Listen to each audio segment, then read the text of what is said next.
Hello everyone, my name is Chad Samuel Biamak. Today we're gonna talk about the Bible verse, trust in the Lord with all your heart and lean not on your own understanding. In all your ways submit to Him and He will make your path straight. In Proverbs chapter 3 verse 5 to 6.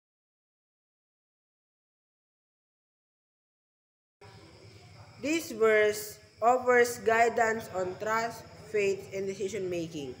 It emphasizes the importance of trusting God completely with every aspect of your being, heart, mind, and soul. It's a call to surrender your worries, fears, and doubts to God, acknowledging His sovereignty and wisdom. It once again relying solely on human wisdom, logic, or intelligence to navigate life's challenges.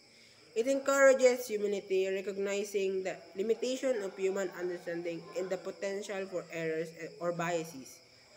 It emphasizes the importance of submitting all aspects of your life to God's will and guidance.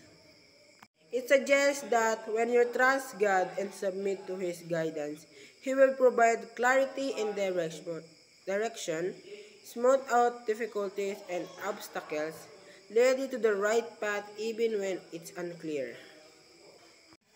Thank you very much, and that's all. Bye-bye.